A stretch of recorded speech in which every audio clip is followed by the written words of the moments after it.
लोकसभा चुनाव 2024 के छठे चरण में बिहार की 8 सीटों पर मतदान हुआ। इनमें वाल्मीकि नगर, पश्चिम चंपारण, पूर्वी चंपारण, शिवहर, वैशाली, गोपालगंज, सिवान और महाराजागंज की सीटें शामिल हैं। वाल्मीकि नगर के कुछ विधानसभा सीटों पर 4 बजे तक वोटिंग हुई, वहीं इसके अतिरिक्त अन्य सभी सीटों पर शाम 6 बजे तक मतदान किया गया। इस फेज में बाहुबली आनंद मोहन की पत्नी लवली आनंद, बाहुबली मुन्ना शुक्ला, बीजेपी के सीनियर लीडर राधा मोहन सिंह और संजय जायसवाल जैसे कई दिग्गज नेताओं के भाग्य का फैसला होना है।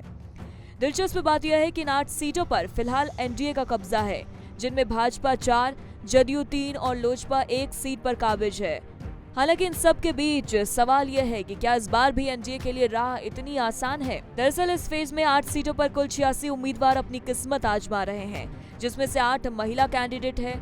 वाल्मीकि नगर में 10, पश्चिम चंपारण में 8, पूर्वी चंपारण में 12, शिवहर में 12, वैशाली में 15, गोपालगंज में 11, सिवान में 13 और महाराजागंज में 5 उम्मीदवार चुनावी मैदान में हैं।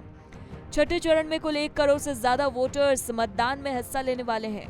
छठे चरण में 2 बाहुबलियों की पत्नियां और 1 बाहुबली समेत भाजपा, जदयू और लोजपा के दिग्गज चुनावी मैदान में हैं और अपनी दावेदारी पेश कर रहे हैं। वहीं महागठबंधन की ओर से राजद, कांग्रेस और वाम दलों का गठबंधन सीधी टक्कर दे रहा है। इन सारी सीट की क्या स्थिति है, चलिए जानते हैं। सीट निर्वाचन संख्या की दृष्टि से वाल्मीकि नगर संसदीय बिहार की पहली नंबर की सीट है। यहाँ वर्तमान सांसद जदयू के सुनील कुमार का मुकाबला आरजेडी के दीपक यादव से है। सुनील कुमार एनडीए के कोर वोटर के साथ साथ डबल इंजन की सरकार के विकास कार्यों के साथ ही थारू जनजाति के वोटरों के सहारे जीत की उम्मीद बनाए हुए हैं।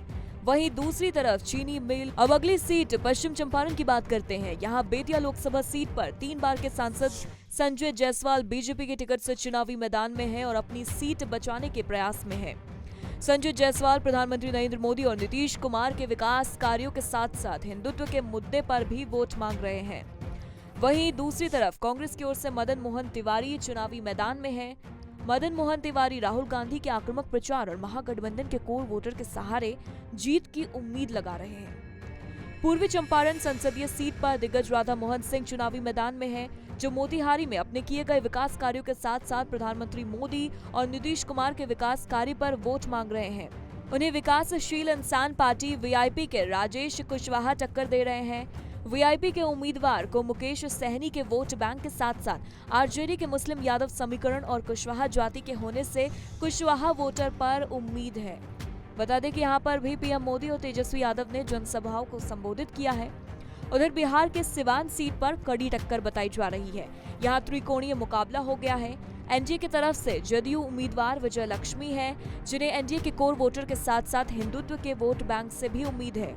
दूसरी तरफ आरजेडी के अवध बिहारी चौधरी जैसे दिग्गज नेता है, जो महागठबंधन के वोट बैंक के सहारे मैदान में है। लेकिन इन दोनों को झटका दे रहे हैं शहाबुद्दीन की पत्नी हिना शहाब, जो आरजेडी के मुस्लिम वोटर के साथ साथ एनडीए के कोर वोटर माने जाने वाले सवर्ण वोटर से भी काफी उम्मीद कर रही हैं। शिवहर लोकसभा सीट पर भी कांटे की टक्कर है। यहाँ बाहुबली पूर्व सांसद आनंद मोहन की पत्नी लवली आनंद मैदान में है, जो एनडीए के कोर वोटर के साथ साथ हिंदुत्व के सहारे जीत की आस बनाई हुई है। लेकिन एनडीए के कोर वोटर वैश्य समाज से आने वाले आरजेडी उम्मीदवार रितु जायसवाल कड़ी टक्कर दे रही है। इन्हें वैश्य वोटर के साथ साथ आरजेडी के माय समीकरण के वोट बैंक से भी बड़ी उम्मीद है। वैशाली लोकसभा सीट एनडीए का मजबूत गढ़ माना जाता है। इस बार एनडीए के खास वोट बैंक माने जाने वाले भूमियार समाज से आने वाले बाहुबली मुन्ना शुक्ला आरजेडी के उम्मीदवार के तौर पर लोजपा से वर्तमान सांसद वीणा देवी को कड़ी टक्कर दे रहे हैं। वीणा देवी को एनडीए के कोर वोटर के साथ साथ मोदी नीतीश की जोड़ी और चिराग पासवान के वोट बैंक पर भरोसा है। लेकिन यहाँ पर मुकाबला बेहद दिलचस्प है। महाराजागंज सीट पर वर्तमान सांसद जनार्दन सिंह सिंगरीवाल की टक्कर कांग्रेस के प्रदेश अध्यक्ष अखिलेश सिंह के बेटे आकाश कुमार से है, जिन्हें कांग्रेस के वोट बैंक के साथ साथ आरजेडी के समीकरण वाले वोट बैंक पर भी पूरा भरोसा है।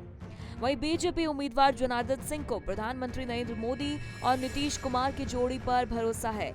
साथ ही उनकी निगाहें हिंदुत्व के वोट बैंक पर भी टिकी हुई है।